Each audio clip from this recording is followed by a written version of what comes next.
जय हिंद दोस्तों। एक ऐसा सवाल जो बार बार यूपीएससी एस्पिरेंट्स के जहन में आता है जब वो तैयारी की शुरुआत कर रहे हैं तब भी, और ड्यूरिंग द प्रिपरेशन भी बार बार उनके सामने क्वेश्चन आता है, और वो है कितने अटेम्प्ट लगेंगे सिलेक्शन लेने में। कई बार ऐसा होता है कि हम अटेम्प्ट्स दे रहे हैं और रिजल्ट हमारे फेवर में नहीं आ रहा, हम डिसहार्टन होने लग जाते हैं, एक निराशा सी आने लग जाती है कि यार सिलेक्शन होगा भी नहीं होगा, 2 अटेम्प्ट हो गए हैं, 3 अटेम्प्ट हो गए हैं। आखिरकार एक यूपीएससी एस्पिरेंट को, एक टॉपर को, टॉपर बनने के लिए कितने अटेम्प्ट्स चाहिए होते हैं। इस बार हमने देखा ऑल इंडिया टॉप किया शक्ति दुबे जी ने, और 5वां अटेम्प्ट था उनका जब उन्होंने इस एग्जाम को क्रैक किया, 5th अटेम्प्ट। आखिरकार सिविल सर्विसेज एग्जाम को क्रैक करने वाले ज्यादातर एस्पिरेंट्स कितने अटेम्प्ट में इस एग्जाम को क्रैक कर रहे हैं, क्योंकि अगर आपको वो पता होगा ना कहीं आप खुद को एक संतावना भी दे पाएंगे, खुद को कहीं ना कहीं समझा भी पाएंगे कि यार इस तैयारी में थोड़े अटेम्प्ट लग जाते हैं। और वो इसलिए भी होता है क्योंकि बहुत सारे एस्पिरेंट्स ऐसे भी हैं जो सेल्फ स्टडी कर रहे हैं, बहुत सारे एस्पिरेंट्स ऐसे हैं जो पहले अपना बेसिक सिलेबस कोचिंग के थ्रू कवर कर लेते हैं और उसके बाद इस तैयारी को परस्यू करते रहते हैं, तो टाइम लगता है। बट आखिरकार कितने अटेम्प्ट चाहिए इस एग्जाम को क्रैक करने के लिए, आइए समझते हैं। जो डेटा है ये 2021 सिविल सर्विसेज एग्जाम हुआ था, उस एग्जाम में जो फाइनली सिलेक्टेड कैंडिडेट्स थे ये उनका डेटा है। अभी रिसेंटली यूपीएससी की एक रिपोर्ट आई थी और उस रिपोर्ट में ये डेटा रिवील किया गया। अब यहाँ पर कैटेगरी वाइज बताया था, कैटेगरी वाइज की schedule caste community, schedule tribe communities, OBC. तो आप कैटेगरी वाइज भी समझ सकते हैं कि आप जिस भी कैटेगरी से बिलोंग करते हैं, आपकी कैटेगरी में जो कैंडिडेट सिलेक्शन ले रहे हैं वो आखिरकार कितने अटेम्प्ट्स में ले पा रहे हैं। सबसे पहले अगर हम बात करते हैं शेड्यूल कास्ट कैंडिडेट्स की, अब यहाँ पर जो बाइफर्केशन है वो मेल और फीमेल के अकॉर्डिंग है कि मेल कैंडिडेट्स कितने अटेम्प्ट में क्लियर कर रहे हैं और फीमेल कैंडिडेट्स कितने अटेम्प्ट में। ओवरऑल अगर आप देखेंगे 2021 में 82 मेल कैंडिडेट्स जो शेड्यूल कास्ट कम्युनिटीज से बिलोंग करते थे उनका सिलेक्शन हुआ, और 24 फीमेल कैंडिडेट्स जो है उनका सिलेक्शन हुआ।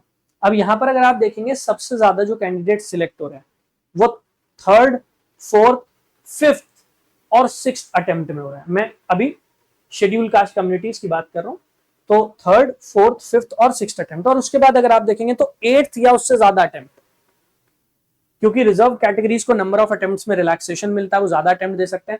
तो 8वें या उसके बाद वाले अटेम्प्ट में भी 12 कैंडिडेट ऐसे हैं जिन्होंने सिलेक्शन लिया, 12 कैंडिडेट्स।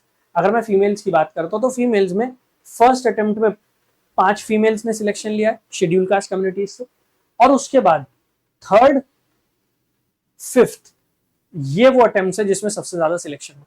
तो मतलब 5th अटेम्प्ट तक जाना पड़ सकता है, क्योंकि बहुत सारे कैंडिडेट्स वहां जाकर सिलेक्शन ले रहे हैं। अगर आप देखेंगे मेल फीमेल दोनों कैटेगरी में आपको दिख जाएगा। अगर मैं शेड्यूल ट्राइब कैटेगरीज की बात करता हूं तो वहां पर भी अगर आप देखेंगे ओवरऑल जो मेल कैंडिडेट सिलेक्ट हुए वो है 45, ठीक है। और अगर आप फीमेल्स की बात करेंगे ओवरऑल 15। अब अगर आप बात करते हैं मेल कैंडिडेट्स की, तो फर्स्ट अटेम्प्ट में 6 बच्चों का सिलेक्शन हुआ, और उसके बाद अगेन वही पैटर्न आपको दिखाई देगा, 3rd, 4th और 6th, 3rd, 4th और 6th, और उसके बाद अगेन 8 एंड अबव। तो मतलब रिजर्व कैटेगरीज में 8वें अटेम्प्ट पर जाकर भी बहुत सारे कैंडिडेट सिलेक्शन ले रहे हैं, चाहे आप शेड्यूल कास्ट कम्युनिटीज की बात कर लीजिए, चाहे आप शेड्यूल ट्राइब कम्युनिटीज की बात कर लीजिए।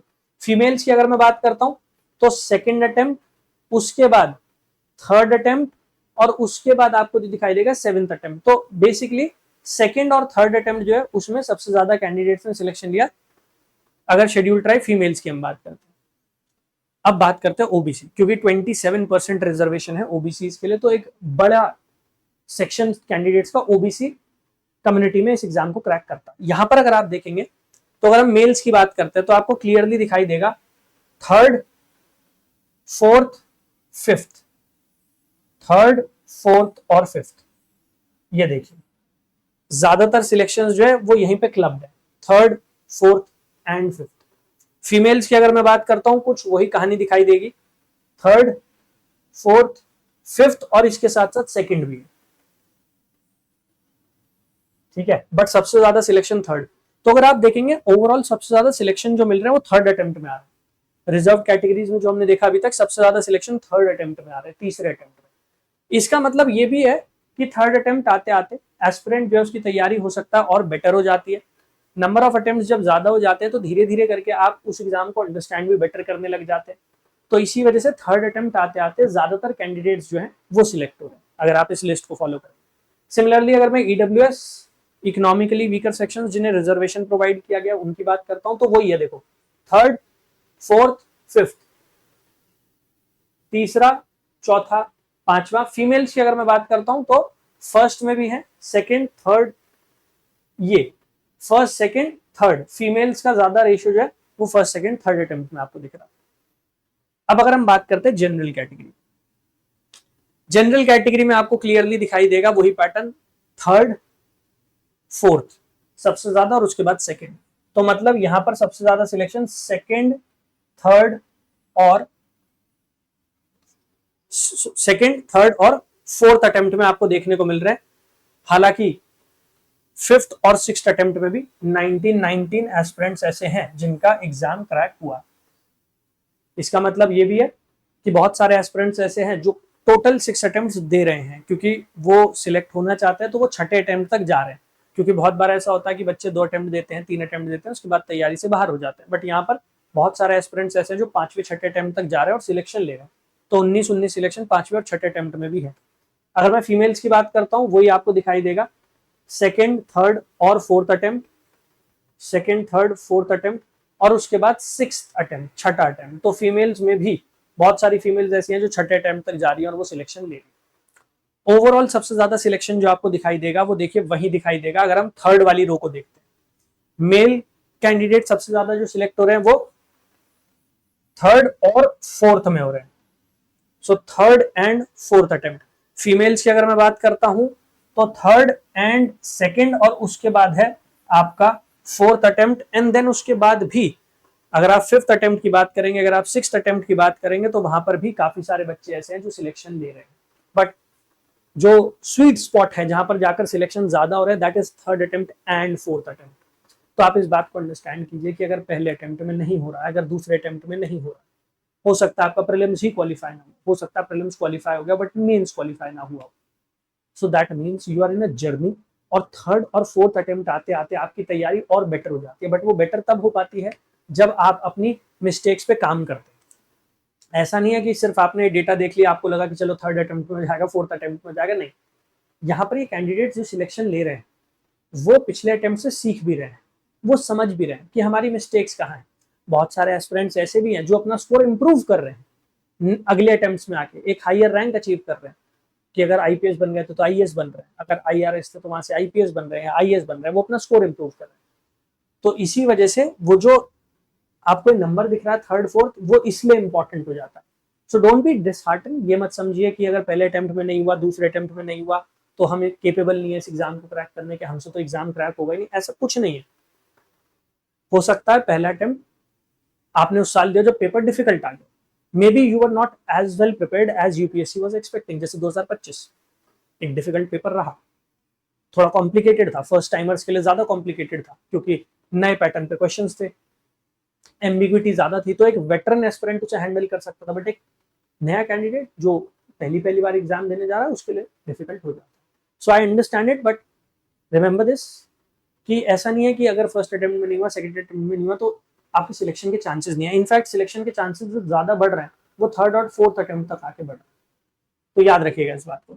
इसके साथ साथ यहाँ पर फाइनली अगर आप देखेंगे तो क्लियरली ये दिखा रहे हैं कि थर्ड और फोर्थ अटेम्प्ट में मैक्सिमम सिलेक्शन है। थर्ड और fourth attempt, number of attempts made by candidates in civil service examination 2021।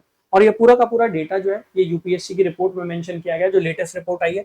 इससे पहले भी जो सिलेक्शन हुए वहां पर भी डेटा कुछ सिमिलर लाइंस पर ही था कि थर्ड और फोर्थ अटेम्प्ट जो है वो सबसे क्रूशियल अटेम्प्ट्स है जहां पर सबसे ज्यादा कैंडिडेट सिलेक्शन ले पा रहे हैं।